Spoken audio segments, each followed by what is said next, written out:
Audio book वाङ्मय 22 चेतन अचेतन एवं सुपर चेतन मन चैप्टर 3 पार्ट 89 अद्वैत आत्मा की अद्वैत अनुभूतियां।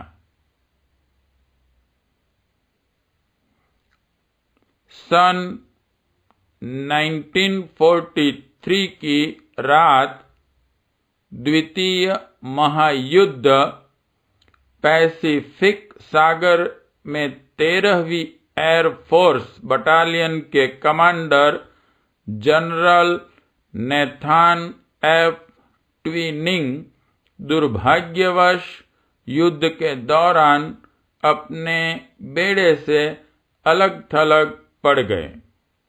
वे एस्पेराइट सांतो एयर बेस के लिए अपने 14 साथियों के साथ रवाना हुए थे।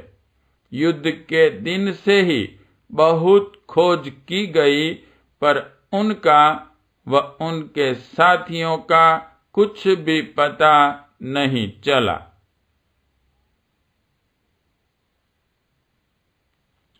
जनरल नेथान की पत्नी उस समय अमेरिका में अपने घर में सो रही थी। प्रगाढ़ निद्रा के समय उन्हें लगा उनके पति उनके पास खड़े हैं और बेचैनी पूर्वक उसे जगा रहे हैं। श्रीमती ट्विनिंग ने अपने पति का मुंह और हाथ स्पष्ट देखा। उन्होंने पति के हाथ पकड़ने चाहे, तभी उनकी एकाएक नींद टूट गई। स्वप्न उन्होंने पहले भी देखे थे, किंतु यह स्वप्न उनसे विचित्र था। जग जाने पर भी वह ट्विनिंग को इस प्रकार रोमांचित कर रहा था कि उसकी गर्दन के बाल सिहर खड़े हो गए थे। इसके बाद उन्हें नींद नहीं आई। रात पूरी जागकर बिताई। सवेरा हो चला था, तभी एकाएक टेलीफोन की घंटी बजी। उनकी एक सहेली का फोन था। उसके पति भी दक्षिणी पैसिफिक सागर पर सैनिक अफसर थे, इसलिए श्रीमती के हृदय में रात की रोमांचकारी घटना ने फिर एक बार उत्तेजना उत्पन्न की। उन्होंने जल्दी जल्दी में पूछा, कहो सब ठीक तो है ना? उधर से आवाज आई, सब ठीक है, पर मेरा मन न जाने क्यों बड़ी देर से बार बार तुम्हें ही याद कर रहा है। मैंने तुम्हारे पास आने का निश्चय किया है।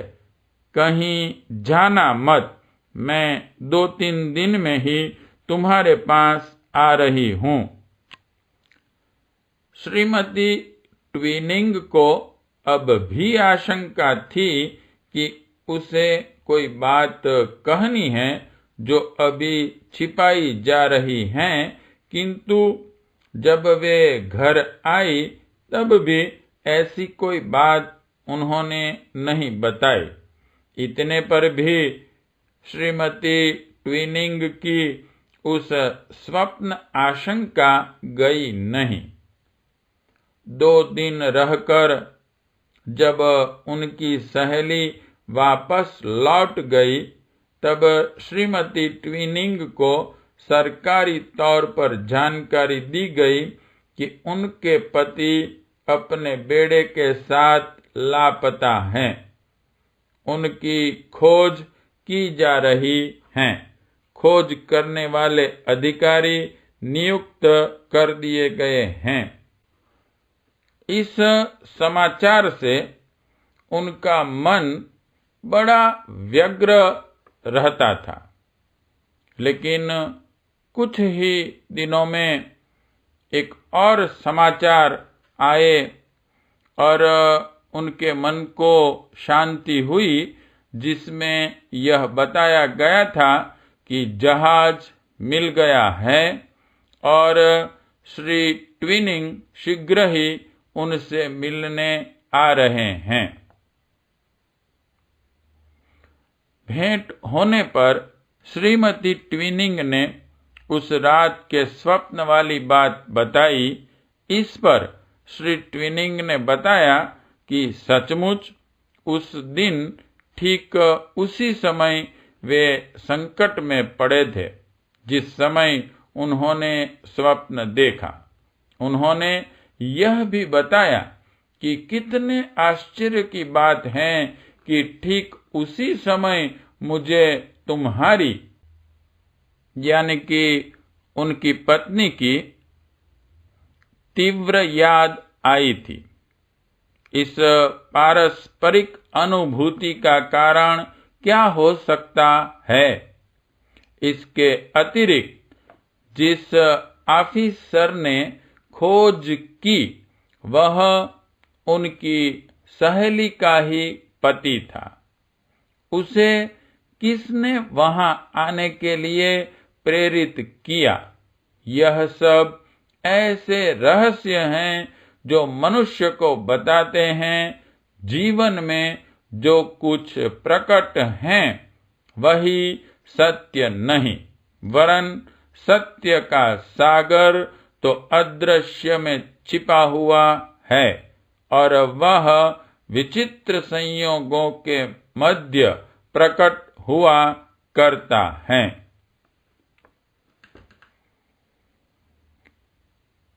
सत्य की खोज में in search of the truth पुस्तक में इस घटना का हवाला देते हुए श्रीमती रूथ माउंटगोमरी लिखती हैं कि युद्धों के समय पाशविक वृत्तियां एकाएक आत्ममुखी हो उठती हैं, तब कैसे भी व्यक्तियों को अतीन्द्रिय अनुभूतियां स्पष्ट रूप से होने लगती हैं। युद्ध के मैदानों में लड़ने वाले सैनिक और उनके संबंधी रिश्तेदारों के बीच एक प्रगाढ़ भावुक संबंध स्थापित हो जाता है। वही इन अति मानसिक अनुभूतियों की सत्यता का कारण होता है।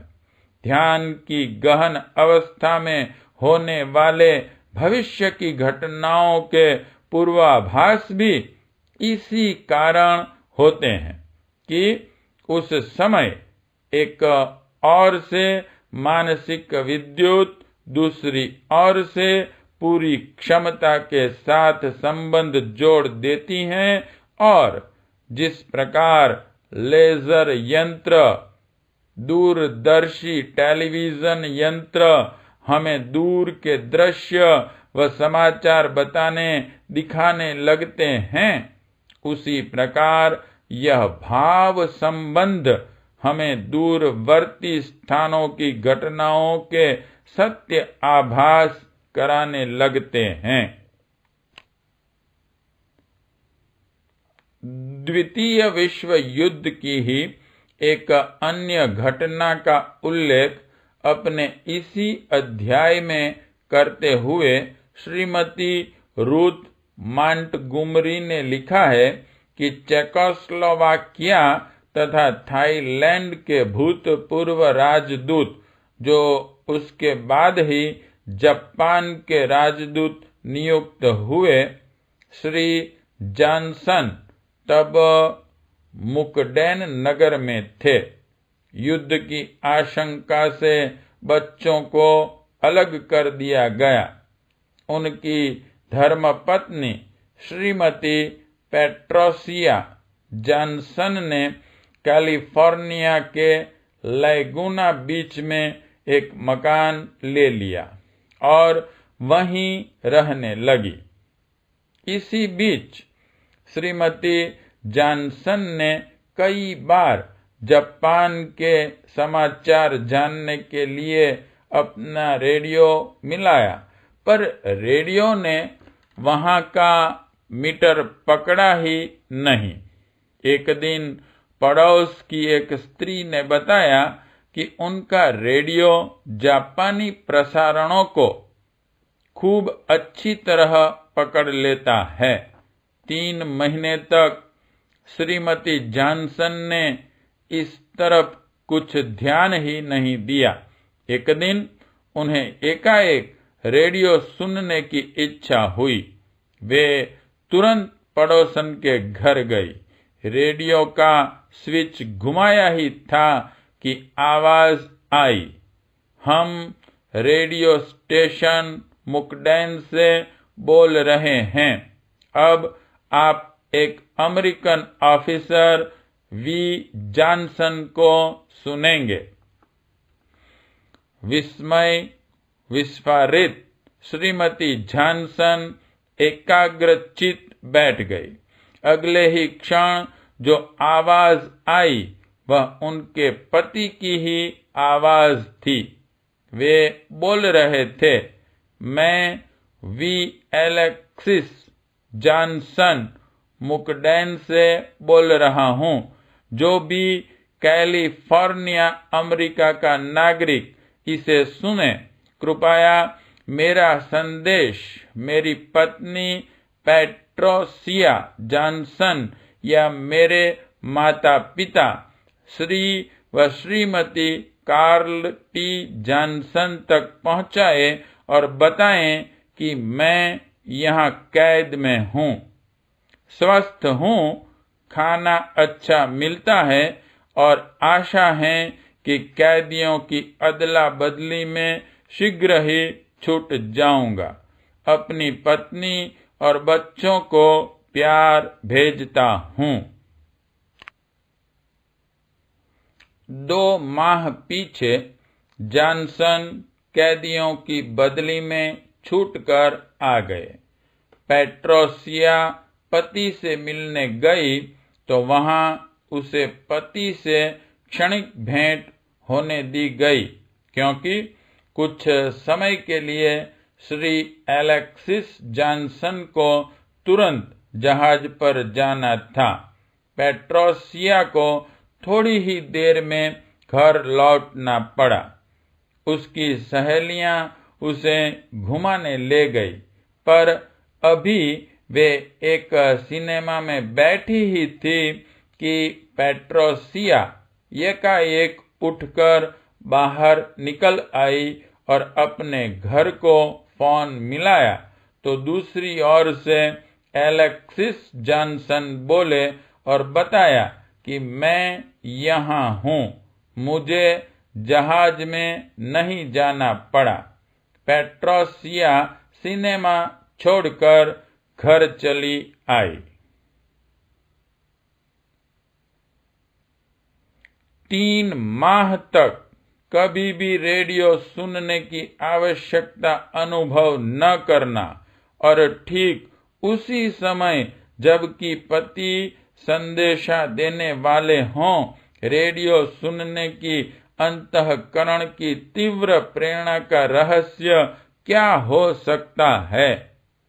कौन सी शक्ति थी जिसने पैट्रोसिया को सिनेमा के समय फोन पर पहुंचने की प्रेरणा दी?